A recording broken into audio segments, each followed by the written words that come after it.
Hey guys, alright, some answers for our review here. Using the figure at the right for numbers 1 through 4, what is another name for plane P?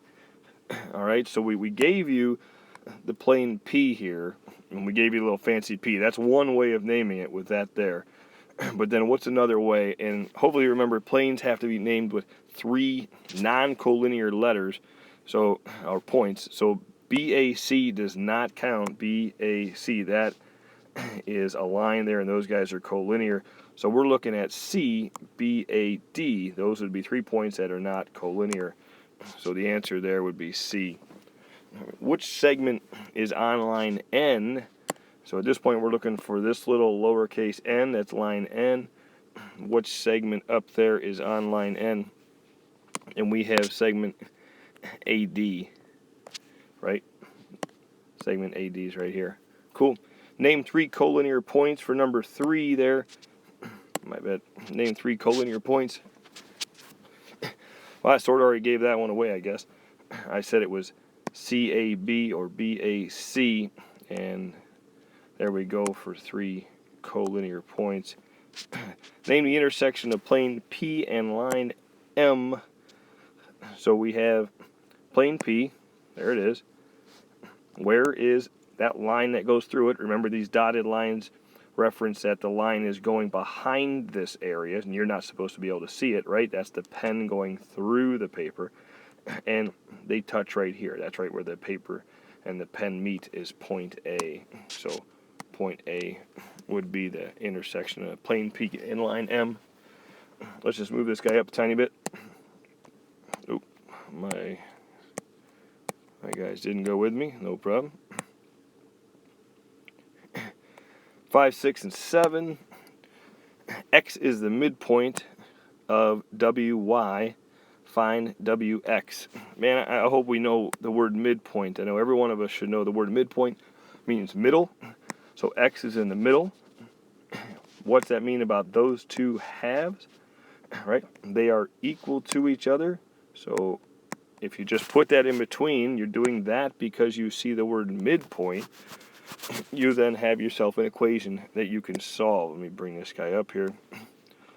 See if I can solve it. I'm going to solve it right where it's at. So we can, let's see, I'm going to subtract 5x. Woo! Sorry about that, bumped the button. I'm going to go back there, subtract some 5x from both sides. That goes away, so I have 1 equals 4x minus 3. Move my guard down a little here. It looks like I can add 3 to both sides. So I have 4 equals 4x divided by 4. I have x equals 1. Right? X equals 1. Awesome. Moving on to the next guy, number 6. I'm going to move some of these guys out of the way here. Number 6. Which term describes angle PMQ? Following with your fingers. Some of us still don't do that. PMQ. Which one of those describes that? Well, we gave you the 90 degrees here. So hopefully you recognize that that's a right. It's a right angle. Cool. What is angle PMN? PMN, right? PMN, right there. Hopefully we see that we have to add these two guys together. If we add them together, we get 112. All right, angle PMN is 112 degrees. Switching pages on you here. Screen. Number 8 says 2 angles are supplementary. What does supplementary mean? Hope you said it yourself before I wrote it. 180 degrees. If angle 1 is 67 degrees, what is angle 2? If you're unsure what to do, go ahead and just draw yourself 2 angles. 1 and 2. One of them is 67 degrees. What's the other guy over here? Right? So hopefully we just 180 minus 67. You subtract that, you get 113. 113 degrees. That's angle 2. Cool. All right, moving right along. Number 9. Classify EH and DH. If I had to outline them, I'll go EH and DH. And those two guys, when you know a box that meets right there at a right angle. When two things meet at a right angle, they are perpendicular. Cool. Let me erase that. Get that out of here. Check the next one. Classify DC and HG. Going to draw that again. DC and HG. Those look like railroad tracks to me. They look like parallel lines to me. Let me erase those guys. Move right along. Which describes a slope of a horizontal line? A horizontal line. Oh, buddy. We've got to figure that out. So, is that positive, negative? No. Right? Positive, positive. Negative, negative. We have 0 and undefined. We have to come up with the horizontal line. Okay. Horizontal would be this way, hopefully. All right.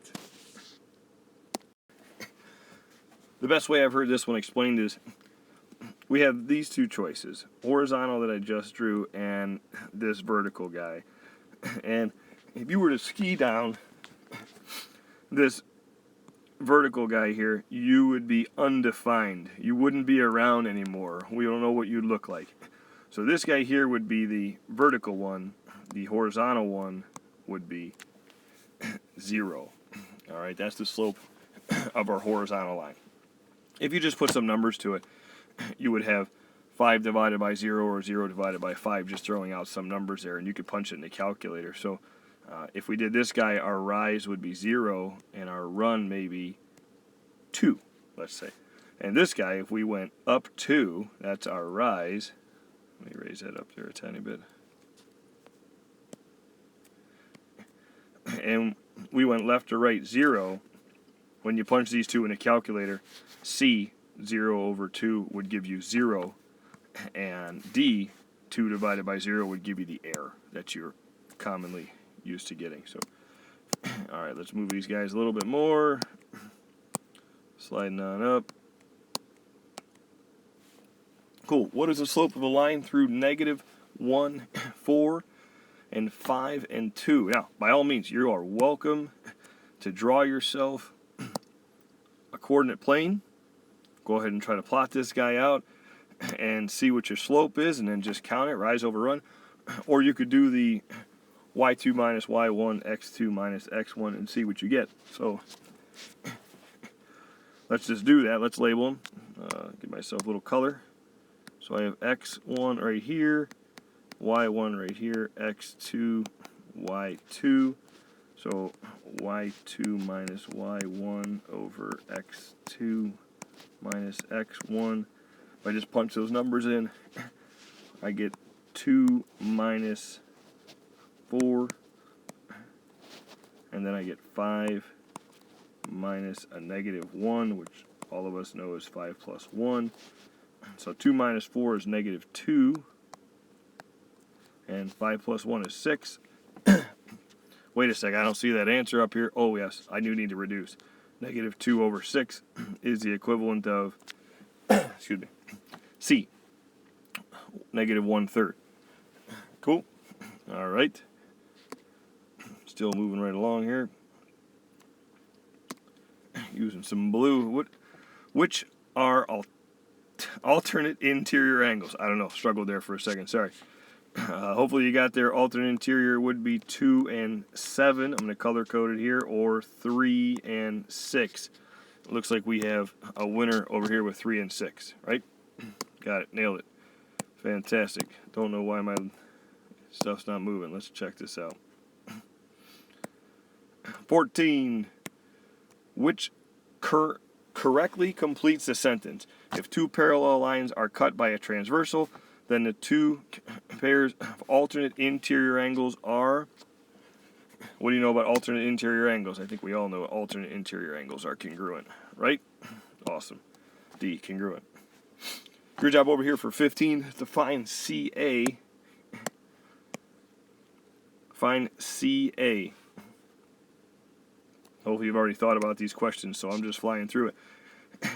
Obviously there's nothing over there, but with these three arc marks, if I draw my arrows, it tells me that these three sides are congruent to each other. If they're congruent, then I have no problem setting them equal. I know every one of you would say, if they're congruent, set them equal, but then you probably wouldn't do it. There you go. I'm going to subtract my 4x.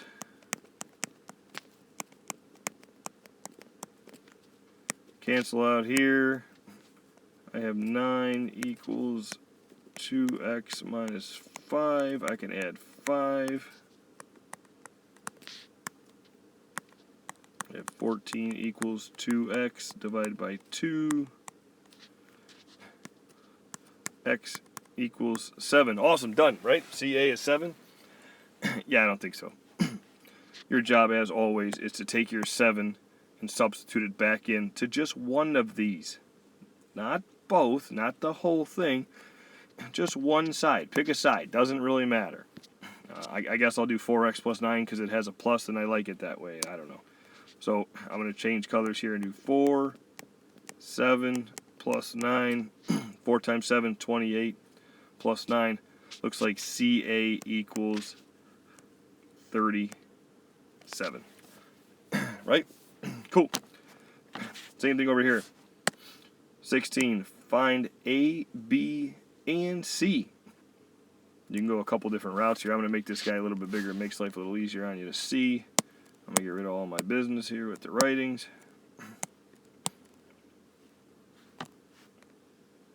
Awesome. I hope you know, as soon as I draw that half circle, so many of us just go, okay, well, C is 70 degrees. Subtract it from 180. Fantastic.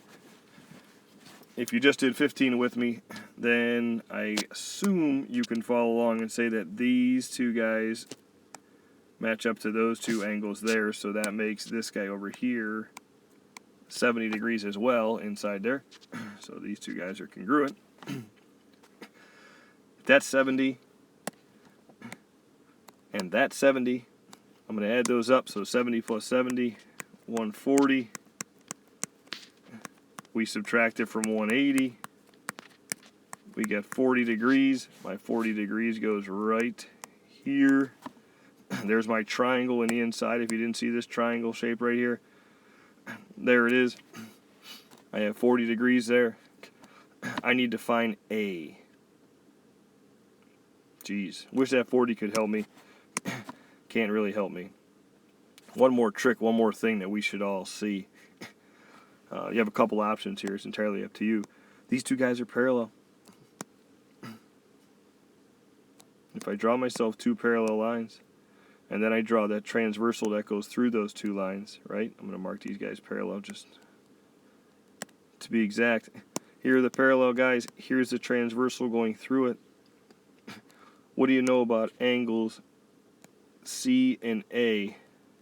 And there they are, C and A. You answered it a minute ago for me. They are congruent, or alternate interior angles. That makes A 70 degrees. If you don't like that, and you saw the same side supplementary angles right here, they would be the ones right here in this picture. Awesome. They add up to 180. 110 and 180 gives you 70 when you subtract them, right? Multiple ways of finding the same answer. It's entirely up to you. All right.